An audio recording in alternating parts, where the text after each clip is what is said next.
யோசிச்சு பாருங்க, ஒரு சூப்பர் காரோட விலையில ஒரு வாட்ச். இது எப்படி சாத்தியம்? வாங்க, இந்த மில்லியன் கணக்கான டாலர் மதிப்புள்ள கைக்கடிகாரங்களோட ரகசிய உலகத்துக்குள்ள நாமளும் ஒரு பயணம் போயிட்டு வரலாம். அடேங்கப்பா, இந்த நம்பரை பாருங்களேன். 55 மில்லியன் டாலர்கள். நம்ம இந்திய ரூபாயில சொல்லணும்னா கிட்டத்தட்ட 450 கோடி. நம்பவே முடியல இல்லையா? ஆமாங்க, நீங்க கேட்டது சரிதான். இது ஒரு ஜெட்டோட விலை இல்ல, இது ஒரே ஒரு கை கடிகாரத்தோட விலை. சும்மா நேரம் காட்டுற ஒரு கருவிக்கு எப்படி இவ்ளோ பெரிய மதிப்பு வருது? வாங்க, இந்த கேள்விக்கான பதில நாம சேர்ந்து தேடலாம். நாம பாத்துட்டு இருக்கிறது வெறும் வாட்ச் மட்டும் இல்லைங்க. இது ஒவ்வொன்னும் ஒரு கலைப்படைப்பு, ஒரு இன்ஜினியரிங் அதிசயம், சொல்லப்போனா ஒரு வரலாற்று சின்னம்னு கூட சொல்லலாம். ஒவ்வொரு வாட்சுக்கும் பின்னாடி ஒரு கதை இருக்கு. அதுதான் அதோட மதிப்ப வானமளவுக்கு உயர்த்துது.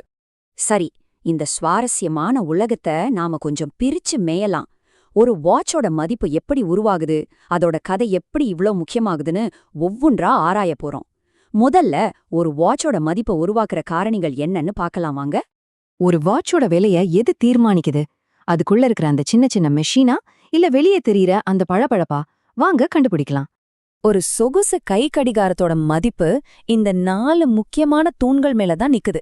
இதுல ஒன்னு சரியில்லைனாலும் அதோட மதிப்பு குறைஞ்சிடும். அது என்னன்னு கொஞ்சம் விரிவா பாப்போமா? முதல்ல அதுல பயன்படுத்துற பொருட்கள். உதாரணத்துக்கு, உலகத்தோட காஸ்ட்லியான வாட்ச் கிராஃப் ஹாலுசினேஷன். அதுல முழுக்க முழுக்க ரொம்பவே அபூர்வமான கலர் வைரங்கள் பதிக்கப்பட்டிருக்கு. அதுவே அதோட மதிப்பை நம்ம கற்பனை செஞ்சு பார்க்க முடியாத அளவுக்கு கொண்டு போயிடுது. அடுத்து வர்றதுதான் ரொம்ப முக்கியம். மனிதனோட உழைப்பும் அவனோட திறமையும். பாட்டெக் பிலிப் போன்ற பிராண்டுகள் வருஷத்துக்கே 60,000 வாட்ஸ் தான் தயாரிக்கிறாங்க. ஏன் தெரியுமா? ஒவ்வொரு சின்ன பாகத்தையும் கையாலேயே செதுக்கி முடிக்க பல வருஷங்கள் ஆகுது. இது வெறும் வேலை இல்ல, இது ஒரு கலை. இதை எந்த மெஷினாலும் செய்யவே முடியாது. வாட்ச் உலகத்துல காம்ப்ளிகேஷன்னு ஒரு வார்த்தை அடிக்கடி சொல்லுவாங்க. அப்படின்னா என்ன தெரியுமா? நேரம் நிமிஷம் காட்டுறத தவிர ஒரு வாட்ச் செய்யற மத்த எல்லா வேலைகளும் தான். உதாரணத்துக்கு, தேதி, மாசம், ஏன் வானத்துல இருக்கிற நட்சத்திரங்களோட நேரத்தை காட்டுறது வரைக்கும் எதுவா வேணாலும் இருக்கலாம். எவ்ளோ காம்ப்ளிகேஷன்ஸ் இருக்கோ அந்த அளவுக்கு வாட்ச் காஸ்ட்லி. சரி, மெட்டீரியல், டெக்னாலஜி இதெல்லாம் ஒரு பக்கம் இருக்கட்டும். ஆனா ஒரு வாட்சோட மதிப்பை எங்கேயோ கொண்டு போற சில கண்ணுக்கு தெரியாத விஷயங்களும் இருக்கு. அதுதான் அதோட உண்மையான மதிப்பே தீர்மானிக்குது. வாட்ச் கலெக்டர்ஸ் உலகத்துல ஒரு பெரிய மாற்றம் நடந்திருக்கு. முன்னெல்லாம் ஒரு வாட்ச் எவ்ளோ அரிதானதுங்கிறது தான் ரொம்ப முக்கியமா இருந்துச்சு. ஆனா இப்போ அது தலகீழா மாறிடுச்சு. இப்போ அந்த வாட்ச் எவ்ளோ புதுசா இருக்குங்கிறது தான் ராஜா.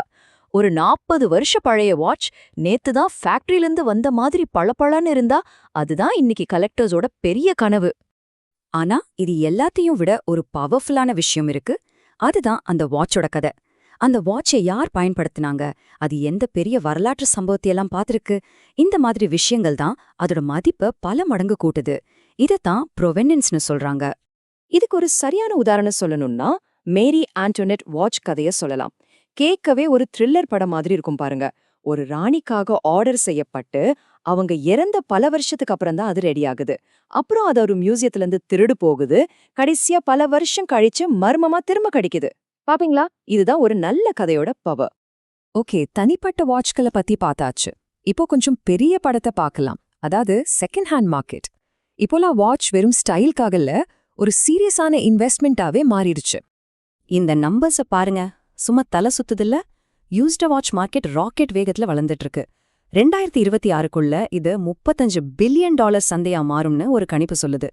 இன்னும் ஒரு ஷாக்கிங்கான விஷயம் சொல்லட்டுமா? சில பெரிய கம்பெனிகளோட ஷேர் மார்க்கெட்டை விட சில லக்ஸரி வாட்சஸோட மதிப்பு 2 மடங்குக்கும் மேல வேகமா வளர்ந்திருக்கு. இதனால தான் நிறைய பேர் வாட்சை ஒரு சூப்பர் இன்வெஸ்ட்மெண்ட்டா பாக்குறாங்க.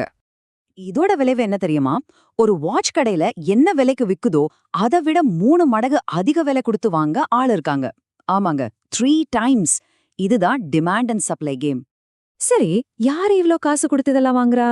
சும்மா பணக்காரங்க மட்டும்தானே நினைச்சா அது தப்பு. ஸ்டைலுக்காக வாங்குற யங் ப்ரொஃபஷனல்ஸ்ல இருந்து ஒரு நல்ல முதலீடா பாக்குற கலெக்டர்ஸ் வரைக்கும் பல தரப்பட்ட மக்கள் இருக்காங்க. அவங்க ஒவ்வொருத்தருக்கும் ஒவ்வொரு காரணம் இருக்கு. சரி, நாம இவ்ளோ நேரம் பார்த்த எல்லாத்தையும் வச்சு பார்க்கும்போது ஒரு விஷயம் தெளிவா புரியுது. இந்த விலை உயர்ந்த வாட்ச்களோட உண்மையான அர்த்தம் என்னன்னு இப்ப புரிஞ்சுக்கலாம். அப்போ ஒரு லக்ஸுரி வாட்ச்ங்கிறது அது வெறும் டைம் காட்டுற ஒரு மிஷின் கிடையாது. அது உங்க கையில கட்டுற ஒரு கலை, ஒரு இன்ஜினியரிங் அதிசயம். அதுக்கும் மேல ஒரு ஸ்மார்ட்டான இன்வெஸ்ட்மெண்ட். இந்த மூணும் ஒன்னு சேரும்போது தான் அதோட மதிப்பு உருவாகுது. இத பாஸ்டன் கன்சல்டிங் குரூப் ரொம்ப அழகா சொல்றாங்க. இதுல கொஞ்சம் ஃபேஷன் இருக்கு, கொஞ்சம் ஸ்டேட்டஸ் இருக்கு, கொஞ்சம் டெக்னாலஜி இருக்கு. எல்லாம் கலந்த ஒரு கலவை தான் இது. அதனால அடுத்த தடவை நீங்க ஒரு காஸ்ட்லியான வாட்ச பாக்கும்போது அதுல இருக்கிற தங்கம் வைரத்தை மட்டும் பார்க்காதீங்க. அதுக்கு பின்னாடி இருக்கிற உழைப்ப, கதைய, அதோட முதலீட்டு மதிப்பு நினைச்சு பாருங்க. அப்போ நீங்களே சொல்லுங்க, ஒரு பொருளோட உண்மையான மதிப்ப எது தீர்மானிக்குது?